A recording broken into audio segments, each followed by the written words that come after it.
Hello and welcome. आज हम लोग स्टार्ट कर रहे हैं लेबर लॉ की क्लासेस इस प्लेटफॉर्म पर, द जीएस क्लास पे। ठीक है, तो बहुत लोग रिक्वेस्ट कर रहे थे ईपीएफओ क्लासेस के लिए। उनको सही कंटेंट नहीं मिल पा रहा था, कुछ लोग कह रहे थे नोट्स नहीं मिल रहे हैं, कुछ लोग कह रहे थे वीडियोस नहीं मिल रही हैं, या जहाँ अवेलेबल है वहाँ पे पूरा कंटेंट नहीं है, डिटेल्ड में नहीं पढ़ाया है। तो ये सब प्रॉब्लम बहुत लोग फेस कर रहे थे, तो मैंने सोचा चलो ठीक है फिर ये इनिशिएटिव स्टार्ट करा जाए। बहुत टाइम हो गया, अब मतलब ये सही टाइम है जब से स्टार्ट कर देना चाहिए। और क्लासेस फिर मैंने कहा चलिए लेके आते हैं। तो आज ये फर्स्ट क्लास है, ठीक है। यहाँ हम लोग थोड़ा सा आज इंट्रोडक्शन ही देखेंगे, बहुत ज़्यादा डिटेल में नहीं जाएंगे। एक आइडिया मिल जाएगा आप लोगों को कि आखिर इंडस्ट्रियल रिलेशन होते क्या हैं। ठीक है, तो ये चैनल सब्सक्राइब कर लीजिएगा, ठीक है, बेल आइकन दबा दीजिएगा। और इस टेलीग्राम चैनल का लिंक मैं डिस्क्रिप्शन में डाल दूंगा, तो उसको ज्वाइन कर लीजिएगा। तो आगे जो भी अपडेट्स आएंगी लेक्चर्स की, ठीक है, लेक्चर मैं रोज़ नहीं अपलोड करूंगा क्योंकि थोड़ा सा और भी काम होते हैं, तो रोज़ के रोज़ नहीं आएंगे लेक्चर्स। लेकिन हाँ ये है कि एग्ज़ाम से काफ़ी पहले आपके सब लेक्चर जो है कंप्लीट हो जाएंगे, आप रिवीजन भी कर पाएंगे, इतना टाइम आपके पास बच जाएगा। ठीक है, तो चलिए ये आज पहला लेक्चर है, स्टार्ट करते हैं। देखिए, आखिर होता क्या है, इंडस्ट्रियल रिलेशन होता क्या है ना। पहले जब आप पढ़ रहे हैं किसी चीज़ को तो उसके बारे में पता तो हो कि आखिर क्या है इंडस्ट्रियल इंडस्ट्रियल रिलेशन, उसका आखिर नेचर क्या है। तो आज उसकी डेफिनेशंस देखेंगे, डेफिनेशंस बहुत डिटेल में नहीं जाएंगे, ठीक है। डेफिनेशंस का हम लोग उसकी जो है समरी देख लेंगे कि आखिर उसका मीनिंग क्या है, क्योंकि देखिए हम लोग का एग्ज़ाम जो होने वाला है ना, वो एमसीक्यू बेस्ड है, ठीक है। उसमें कोई ऐसे नहीं पूछ पाएंगे कि वो डेफिनेशन से सीधा क्वेश्चन निकाल लें, ठीक है। तो वो की पॉइंट्स से पूछेंगे क्वेश्चन, जितने भी पूछेंगे। तो इस तरह से हम लोग इसे एक स्मार्ट प्रिपरेशन करनी है, बहुत ज़्यादा हम लोग को डिटेल में नहीं जाना है कि बिल्कुल लॉ वाली पढ़ाई नहीं करनी, और बहुत ज़्यादा ऐसे भी नहीं कि ओवरऑल ऊपर ऊपर से पढ़ लिया और वहाँ पे क्वेश्चन ना लगे, ठीक है। यूपीएससी ऐसे क्वेश्चन पूछता भी नहीं है कि आपने ऊपर ऊपर से आप पढ़ के चले गए और आपका हो गया है ना। तो ऐसे नहीं होगा। चलिए, तो देखिए इंडस्ट्रियल रिलेशन की मीनिंग देख लेते हैं क्या है। The term industrial relations comprises industry and relations. Industry means any productive activity in which an individual is engaged. It includes primary activities like agriculture, fisheries, plantation, forestry, horticulture, mining, etc. and B secondary activities like manufacturing, construction, trade, transport, commerce, banking, communication, etc. तो ये कह रहे हैं कि एक जो industrial relation होता है वो दो वर्ड से मिलकर बना है, इंडस्ट्री से और रिलेशन से। तो अब पहले हम लोग इंडस्ट्री समझ लेते हैं, फिर रिलेशन समझेंगे। तो देखिए इंडस्ट्री क्या होती है। इंडस्ट्री में देखिए कोई भी इंडस्ट्री, कोई भी जगह, कोई भी ऐसी एक्टिविटी, प्रोडक्टिव एक्टिविटी जहाँ हो रही हो, जिसमें लोग एंगेज्ड हों और प्रोडक्टिव एक्टिविटीज़ हो रही हो वहाँ पे, ठीक है। तो वो जगह कहलाएगी इंडस्ट्री, जहाँ पे हम प्रोडक्टिव एक्टिविटीज़ करते हैं और लोग इंडिविजुअल वहाँ पे एंगेज्ड होते हैं। So we call it industry, है ना। अब उसको हम लोग दो पार्ट में डिवाइड कर सकते हैं, ठीक है। एक प्राइमरी एक्टिविटीज़ हो गई, ठीक है, प्रोडक्टिव एक्टिविटीज़ हो रही हैं। तो प्राइमरी प्रोडक्टिव एक्टिविटीज़ और सेकेंडरी प्रोडक्टिव एक्टिविटीज़। अब प्राइमरी एक्टिविटीज़ में क्या आता है, जैसे एग्रीकल्चर हो गया, फिशरीज़ हो गया, प्लांटेशन हो गया, forestry, horticulture, mining. So these are primary activities. अब कैसे डिफाइन करते हैं कि प्राइमरी है सेकेंडरी है, कैसे जान जाते हैं, है ना। ऐसा तो है नहीं कि ऐसा सपना आया जान गए। तो देखिए, देखिए एग्रीकल्चर है, फिशरीज, प्लांटेशन, यहाँ पे आपको क्या मिल रहा है, आपको रॉ मटेरियल मिल रहा है सीधे, है ना। आपने उसको बनाया नहीं है किसी फैक्ट्री में, है ना, मछली बनाई थोड़ी गई। तो ये सब चीज़ें जो हैं, प्लांट्स जो हैं, फॉरेस्ट से जो कुछ भी मिल रहा है आपको, वो एज अ रॉ मिल रहा है, पूरा रॉ मटेरियल टाइप मिल रहा है, वो आपने कहीं बनाया नहीं किसी इंडस्ट्री में।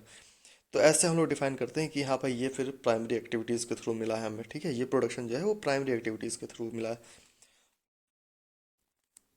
अब सेकेंडरी एक्टिविटीज़ की बात करते हैं, उसमें हो गया मैन्युफैक्चरिंग। देखिए मैन्युफैक्चरिंग की बात कर रहे थे, तो सीधा सीधा वही ही होता ही है, ठीक है। कंस्ट्रक्शन हो गया, ट्रेड हो गया, ट्रांसपोर्ट, कॉमर्स, बैंकिंग, कम्युनिकेशन, जहाँ पे एक प्रोसेस बीच में आ जाती है ना। कोई चीज़ को हमको प्रोसेस करना पड़ जाए जहाँ बीच में, तो वहाँ पे फिर आ जाता है सेकेंडरी एक्टिविटीज़ की बात आ जाती है उस जगह पे, ठीक है। तो ये दो तरह की एक्टिविटीज़ हम लोगों ने पढ़ ली हैं। चलिए आगे की बात करते हैं। अगर हम लोग इकोनॉमिकली देखा जाए, ठीक है, अगर हम लोग इकोनॉमिकली देखते हैं तो क्या होता है। Economically industry means the secondary sector where factors of production, जहाँ पे फैक्टर्स ऑफ प्रोडक्शन होते हैं, लैंड, लेबर, कैपिटल, एंटरप्राइज। इसको हम लोग ऐसे बोलते हैं कि जहाँ पे हमको 4M मिल जाए, ठीक है। ये बात बहुत याद रखिएगा, जहाँ पे हमको 4M मिलते हैं वो सारे के सारे इकोनॉमिकली अगर हम देखें तो वो सेकेंडरी सेक्टर में आते हैं। है ना। Like land, labour, capital, enterprise, इसको हम लोग अगर 4M में कन्वर्ट कर दें तो ये बन जाएगा man, material, money and machines. ठीक है। तो ये आपसे एमसीक्यू में पूछ सकता है कि 4M का क्या मतलब है। ठीक है।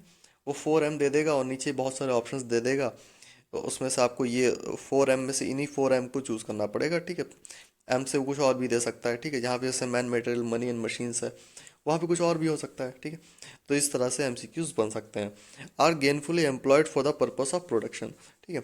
तो इकोनॉमिकली अगर हम देखें तो इस सेकेंडरी सेक्टर क्या होता है कि जो इन 4M को यूज करके प्रोडक्शन के पर्पस से इनको यूज करे। ठीक है। एक ऑर्गेनाइजेशन के थ्रू, तो वहाँ पे हम कहते हैं कि हाँ ये सेकेंडरी सेक्टर है। ठीक है। इकोनॉमिकली अगर हम देख रहे हैं तो वहाँ पे इकोनॉमिकली कैसे देखेंगे, इस इन्हीं के थ्रू तो देखेंगे, man, materials, money and machine, है ना। क्योंकि वहाँ पे कैपिटल लगाई जा रही है, तो उसी से तो प्रोडक्शन होगा। तो अगर हम इकोनॉमिकली देखें तो सेकेंडरी सेक्टर की फिर ये पहचान है जहाँ पे 4M जरूर होंगे। ठीक है। Man, material, money and machines. चलिए आगे की बात करते हैं। रिलेशंस क्या होता है, रिलेशंस की क्या मतलब है। देखिए, relations means the relation that exist in the industry between the employer and his workforce. अब एम्प्लॉयर एंड हिज वर्कफोर्स, ठीक है, चलो एम्प्लॉयर ठीक है, जो जॉब देता है, ठीक है, वो एम्प्लॉयर हो गया। वर्कफोर्स क्या है, देखिए वर्कफोर्स ये है कि वहाँ पे, अब ये लोग यहाँ पे भी मेंशन नहीं कर रहे हैं कि आखिर ये बेसिकली होते हैं लेबर। ठीक है। या स्किल्ड वर्कर्स, या मैनेजमेंट में भी जो, एक्चुअली आगे भी आप लोग देखेंगे तो इनको सैलरी के बेसिस पे भी डिफाइन किया जाता है कि इतनी सैलरी से कम जो पाएंगे या इतनी सैलरी तक जो होंगे वो सब के सब इसमें आएंगे। ठीक है। तो चलिए वो आगे की बात है। तो फिलहाल वर्क फोर्स हम अभी नॉर्मली देख लेते हैं कि वर्क फोर्स समझ लो वर्कर्स हो गए। ठीक है। तो एम्प्लॉयर और एम्प्लॉय, एम्प्लॉय मान सकते हैं। ठीक है। ज़्यादा सही रहेगा। एम्प्लॉयर और एम्प्लॉय के बीच का जो रिलेशन होता है वो होता है इंडस्ट्रियल रिलेशन, या रिलेशन। यहाँ पे अगर रिलेशन की बात करें तो ये वैसा रिलेशन है। ठीक है। और कोई रिलेशन नहीं। ठीक है। तो यहाँ पे अगर हम, क्योंकि हम लोग इंडस्ट्रियल रिलेशन पढ़ रहे हैं, तो यहाँ पे एक रिलेशन कैसा हो सकता है, एक एम्प्लॉयर और एम्प्लॉय के बीच हो सकता है। Different authors have defined the term industrial relation in somewhat different way. देखिए बहुत सारी डेफिनेशन नीचे दी हुई हैं, आप लोग वीडियो पॉज करके देख लीजिएगा, लेकिन जो इम्पोर्टेंट डेफिनेशन है बेथल की है। ठीक है। तो मैं इसकी डेफिनेशन जो है, इन्होंने जो अपना ओपिनियन दिया था इसके ऊपर, तो मैं इसको जो है बता दूंगा। और बाकी की जो डेफिनेशन है वो आप वीडियो पॉज करके पढ़ सकते हैं। वो इम्पोर्टेंट तो नहीं है, लेकिन आपकी एक समझ बन जाएगी उससे कि आखिर होता क्या है। ठीक है। और बाकी लास्ट में जब इसका हम लोग समरी देखेंगे कि आखिर डेफिनेशन से हमको पता क्या चलता है। सबने डेफिनेशन दे दी भाई, ठीक है, लेकिन इनसे हमको पता क्या चलता है, आखिर क्या निकल के आया, कि क्या बताना चाह रहे थे रिलेशंस के बारे में। ठीक है। तो रिलेशंस के बारे में हम लोग समरी आखिरी में देखेंगे इसी लेक्चर में। ठीक है। चलिए, तो देखिए बैथल ने जो कहा इसका मतलब इन्होंने क्या कहा, industrial relation is that part of management which is concern with the man power of the enterprise, whether machine operator, skilled worker और मैनेजर। ठीक है। तो इन्होंने कहा कि जो मैनेजमेंट है, ठीक है, देखिए आप हमेशा किसी भी इंडस्ट्री को दो पार्ट में बांटिए हमेशा। एक तो मैनेजमेंट हो गया और दूसरा पोर्शन हो गया उसका वर्कर का। ठीक है। या एम्प्लॉय का। ठीक है। कभी भी कुछ बात होती तो कहते हैं मैनेजमेंट ने डिसाइड किया है, मैनेजमेंट ने डिसाइड किया है। ठीक है। तो हमेशा शुरू से ही इस चीज़ को दो पार्ट में हमेशा डिवाइड किया गया है। जब से भी इंडस्ट्रियल रिलेशन आया तो हमेशा हर एक इंडस्ट्री को दो पार्ट में डिवाइड कर देते हैं। एक हो गया मैनेजमेंट, एक हो गया वर्कर। जो भी डिसीजन होता है मेन पावर जो होती है मैनेजमेंट के पास ही होती है ना, शुरू से। और इसी को क्रिटिसाइज किया आगे मार्क्सिस्ट अप्रोच ने। तो उसको हम लोग आगे डिफाइन जो है करेंगे, तो पढ़ेंगे हम लोग। चलिए, तो इन्होंने कहा है कि इंडस्ट्रियल रिलेशन जो है is that part of management which concern with the man power of the enterprise, whether machine operator, skilled worker और मैनेजर। ठीक है। तो मैनेजमेंट का वो पार्ट जो इंडस्ट्रियल रिलेशन से डील करता है। ठीक है। जो कि मतलब कनेक्टेड है, या उसके बारे में बात करता है। मैन पावर से रिलेटेड कोई भी अगर रिलेशन है, मैंने समझ लो मैनेजमेंट है और ये वर्कर है, और बीच में इंडस्ट्रियल रिलेशन एक ब्रिज है, इस तरह आप समझ सकते हैं। ठीक है। तो उन दोनों के बीच का समझ लो इंडस्ट्रियल रिलेशन जो है वो एक ब्रिज है, और ये भी कह सकते हैं कि वो एक पार्ट भी है उसका उनसे कनेक्टेड रहने के लिए। ठीक है। तो इस तरह समझ सकते हैं इसको। तो इन्होंने कहा कि वही मैनेजमेंट का जो है ये एक पार्ट है, जो स्किल्ड वर्कर, मैनेजर और इन सबसे जो है बात करने के लिए समझ लो यूज़ होता है। ठीक है। और भी वर्क होते हैं ना मैनेजमेंट का, तो ये एक उसका पार्ट है। It's just just a part of management. ठीक है। और भी वर्क होते हैं मैनेजमेंट के। Man power of the enterprise can thus be classified as management and workers of employers. And employees and industrial relation can thus be treated as relation between employer and the workman. ठीक है। तो जैसे कि ऊपर हम लोगों ने देखा, तो इसके अकॉर्डिंग हम क्या डिसाइड कर सकते हैं? सिंपली अगर हम उसको सिंपल टर्म्स में देखें तो इसका मतलब यही हुआ कि इंडस्ट्रियल रिलेशन वही है जो कि एक एम्प्लॉयर और वर्कमैन के बीच होते हैं। जैसा कि मैंने इससे भी ऊपर बता रखा था, शुरू में ही बता दिया था कि एक इंडस्ट्रियल रिलेशन जब हम बात करते हैं तो किसके बीच हो सकते हैं? वो एक एम्प्लॉयर और एम्प्लॉय के बीच हो सकते हैं, है ना। तो वही लिखा है कि एक एम्प्लॉयर और वर्कमैन के बीच के जो रिलेशन होते हैं वही होते हैं इंडस्ट्रियल रिलेशन। चलिए आगे देखते हैं। देखिए वी अग्निहोत्री जी ने जो बोला है इसको आप पढ़ लीजिएगा, बहुत ज़्यादा इंपॉर्टेंट नहीं है, एज इट इज़ डेफिनेशन नहीं पूछी जाती कभी भी यूपीएससी में। वो कॉन्सेप्ट पे बेसिकली क्वेश्चन बनाते हैं, ठीक है। तो ये सारे आप जो है पॉज करके एक बार पढ़ लीजिएगा, उसमें कोई दिक्कत नहीं, लेकिन इसको मैं डिटेल में नहीं बताऊंगा क्योंकि बेफालतू की चीज़ें पढ़ाने का कोई मतलब नहीं है, ठीक है। The following points emerge from the analysis of the above definition. ठीक है, जब हम डेफिनेशंस जो ऊपर की सारी डेफिनेशंस की समरी जो मैं आपको बोल रहा था, ठीक है, तो समरी अब देख लेते हैं कि आखिर उसका निचोड़ क्या निकला, उससे क्या समझ में आता है कि वो सारी डेफिनेशंस क्या बता रही हैं। ठीक है। तो industrial relation are the relation which are outcome of the employment relationship in an industrial enterprise. तो इससे रिजल्ट ये निकला कि इंडस्ट्रियल रिलेशंस जो हैं वो समझ लीजिए एक आउटकम है एम्प्लॉयमेंट रिलेशनशिप का। ठीक है। एम्प्लॉयमेंट रिलेशनशिप का एक वो आउटकम है इंडस्ट्रियल रिलेशंस। क्योंकि मान लीजिए आप एक इंडस्ट्री में गए, आप एम्प्लॉय हैं वहाँ के और वहाँ पे कोई एम्प्लॉयर है, तो आप लोगों के बीच का कुछ रिलेशन होगा, है ना। रोज़ की रोज़ जब बातें होंगी तो एक और रिलेशन वो क्या होगा, एम्प्लॉय और एम्प्लॉयर का रिलेशन होगा। तो यही जो रिलेशन होता है यही कहलाता है एक इंडस्ट्रियल रिलेशन। ठीक है, आगे पढ़ते हैं क्या है। इट इज़ दस एम्प्लॉयर एम्प्लॉय रिलेशनशिप। वही जो बात मैंने आपको बोली, ये तो ये क्या होता है कि एम्प्लॉयर एम्प्लॉय रिलेशनशिप होती है एक इंडस्ट्री की। Two parties employer and workman necessary without which such relationship can not exist and it is the industry which provides the setting for industrial relations. ठीक है। तो ये कह रहे हैं कि उसमें से एक भी पार्टी अगर नहीं है, उसमें दो पार्टी का होना बहुत ज़रूरी है। ठीक है। एक तो वहाँ पे एम्प्लॉयर होगा और एक एम्प्लॉय होगा। ठीक है, उसके बिना जो है इंडस्ट्रियल रिलेशन को बनाना मुश्किल है। ठीक है, नहीं एग्जिस्ट कर सकती, कैसे एग्जिस्ट करेगी अगर वहाँ पे एक भी इंसान कम है। और दूसरी बात कि इसको प्लेटफॉर्म कौन देता है? इसको प्लेटफॉर्म देती है इंडस्ट्रीज। ठीक है, किसी भी इंडस्ट्री पे, इंडस्ट्री के ही अंदर ये काम हो सकता है ना। तो प्लेटफॉर्म क्या हो, जैसे मैं आपको पढ़ा रहा हूँ, तो मैं हूँ टीचर, आप हो स्टूडेंट, ठीक है, मैं बता रहा हूँ आपको। तो लेकिन प्लेटफॉर्म कौन दे रहा है? प्लेटफॉर्म दे रहा है यूट्यूब। ठीक है। तो इस तरह समझ सकते हैं, तो वहाँ पे प्लेटफॉर्म है इंडस्ट्री, और एम्प्लॉयर और एम्प्लॉय की रिलेशनशिप वहाँ पे बन रही है। ठीक है। Industrial relation is the relation in the industry created by the diverse and complex attitudes and approaches of both management and workers in the connection with the management of the industry। अब ये बताते हैं कि आखिर industrial relation देखो होता क्या है, कि जो कॉम्प्लेक्स एटीट्यूड्स हैं दोनों के, एम्प्लॉयर और एम्प्लॉयर के। अब कॉम्प्लेक्स एटीट्यूड से आप बोलोगे अच्छा ये कॉम्प्लेक्स एटीट्यूड क्या है? तो देखिए कॉम्प्लेक्स एटीट्यूड ये है कि एक एम्प्लॉयर क्या चाहता है, जो जॉब दे रहा है, जो एम्प्लॉयर है वो क्या चाहता है, वो चाहेगा कि उसकी प्रोडक्शन बढ़ जाए और कॉस्ट कम हो, है ना। मान लो वो चाहेगा कि हम अगर 10 रुपए की चीज़ बेच रहे हैं तो वो 2 ही रुपए की हमको बनाने में, तो उसकी लागत तो 2 रुपए आए, लेकिन हम बेचे उसको 10 रुपए की, है ना। वो ये सोचेगा सैलरी कम देनी पड़े। ठीक है। अब उसी के कॉन्ट्ररी अगर हम देखें कि वो क्या सोचेगा, ठीक है, एम्प्लॉय क्या सोचेगा, एम्प्लॉय सोचेगा कि अरे काम कम करना पड़े हमको और सैलरी ज़्यादा मिल जाए, है ना, यही तो सोचेगा वो। तो दोनों की कॉम्प्लेक्स एटीट्यूड है, दोनों के एटीट्यूड कॉम्प्लेक्स, तो दोनों के ऊपर साइकोलॉजिकल इम्पैक्ट अलग अलग सोसाइटी के पड़ते हैं और 10 तरीके के इम्पैक्ट अलग अलग तरीके से दोनों में पड़ते हैं। तो दोनों के एटीट्यूड अलग होते हैं। एक ही इंडस्ट्री में दो अलग एटीट्यूड के लोग जब मिलते हैं तो उनको जब हम स्टडी करते हैं तो वो होता है इंडस्ट्रियल रिलेशन। ठीक है। उसके आगे आप कई अप्रोच पढ़ेंगे, अभी आगे बताएंगे, ठीक है। And approaches of both management and workers in connection with the management of the industry. ठीक है भैया।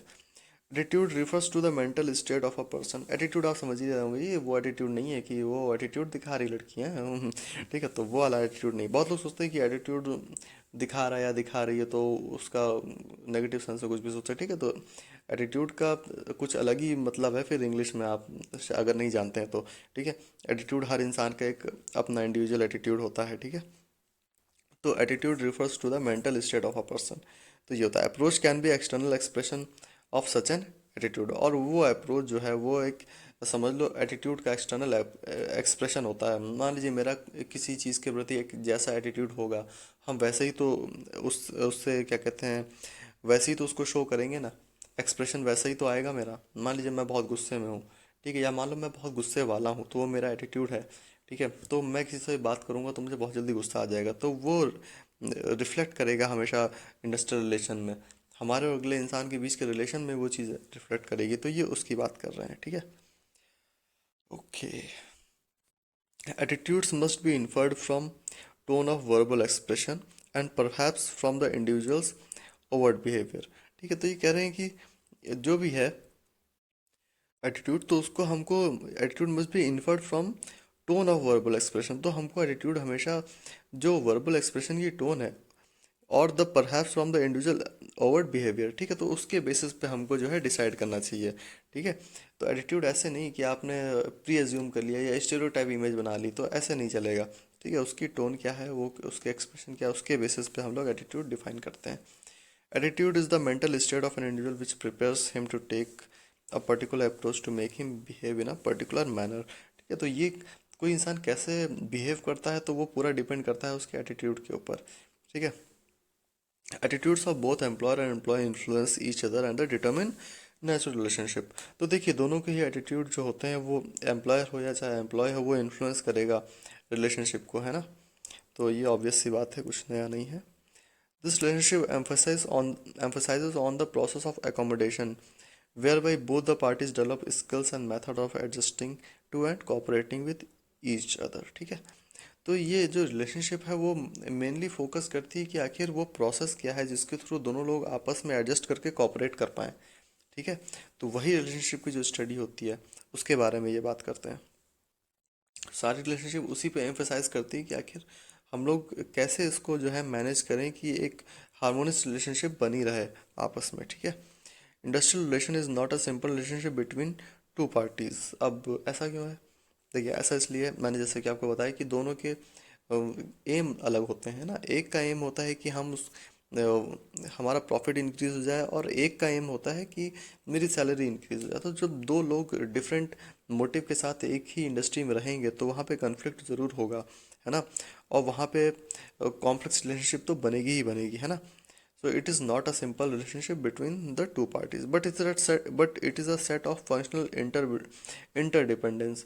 लेकिन ये क्या है, एक इंटरडिपेंडेंस सेट है दोनों का, क्योंकि एक दूसरे के ऊपर डिपेंडेंट है, क्योंकि उसको प्रोडक्शन चाहिए और उसको सैलरी चाहिए। तो एक रिलेशनशिप में इंटरडिपेंडेंस भी होना बहुत ज़रूरी है इंडस्ट्रीज़ में, क्योंकि उसके बिना तो फिर काम ही नहीं होगा ना।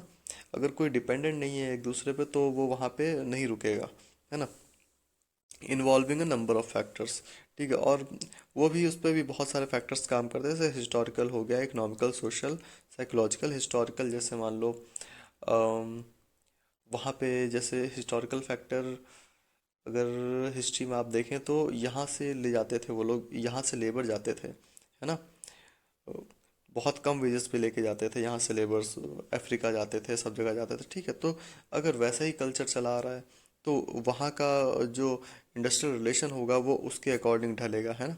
और इकोनॉमिक सोशल फैक्टर भी वहाँ पे होता है कि वहाँ पे वहाँ की इकोनॉमी कैसी है, तो वहाँ उस तब भी इम्पैक्ट होता है इंडस्ट्रियल रिलेशन पे, ठीक है। अगर लोग पढ़े लिखे हैं वहाँ पे, अगर वो मान लो कैपिटलिस्ट इकोनॉमी है तो वहाँ का इंडस्ट्रियल रिलेशन अलग होगा, ठीक है। साइकोलॉजिकल इम्पैक्ट होता है कि वहाँ वो किस अप्रोच का इंसान है, ठीक है। मार्क्सिस्ट अप्रोच है कि सोशलिस्ट अप्रोच है। मार्क्सिस्ट होगा तो वो हर बात पे स्ट्राइक करेगा, मरने मरने मारने पे उतारू रहेगा, है ना। डेमोग्राफिक, वहाँ की जोग्राफिकल कंडीशन कैसी है ना। तो इन सब पे जो है ये सब चीज़ें डिपेंड करती हैं। It therefore requires a interdisciplinary approach for its study. In this context, industrial relation are the relation and interaction between management and workers as a result of their composite attitude and approaches, ठीक है। So in this context industrial relation are the relation, ठीक है, and interaction between, ठीक है। तो मतलब industrial relation ये होता है कि एक रिलेशन है और इंटरेक्शन है मैनेजमेंट और वर्कर के बीच का, ठीक है। और उसका रिजल्ट जो होता है वही एटीट्यूड और अप्रोचेस जो है उससे निकल निकल के आती हैं, ठीक है। Every industrial relation creates a complex of rules and regulation to govern the workplace, the work community, the maintain, um, hmm, with the main purpose of maintaining harmonious relations between the management and the workmen by solving their problems through the process of collective bargaining, ठीक है। तो अभी मैंने आपको ऊपर बताया था कि एक हार्मोनियस रिलेशनशिप के लिए दोनों को कॉपरेट करना बहुत ज़रूरी है ना। तो एक सेट ऑफ रूल्स बहुत ज़रूरी है उस चीज़ के लिए कि आखिर वहाँ पे अगर हार्मोनियस रिलेशनशिप बनानी है तो दोनों को डिसिप्लिन में रहना पड़ेगा और दोनों को अपना एक सेट ऑफ रूल्स तो बनाना ही पड़ेगा कि इसको हम फॉलो करते हुए एक हार्मोनियस रिलेशनशिप लेकर चलेंगे। ठीक है। और एक हार्मोनियस रिलेशनशिप के लिए बहुत इंपॉर्टेंट टूल क्या है?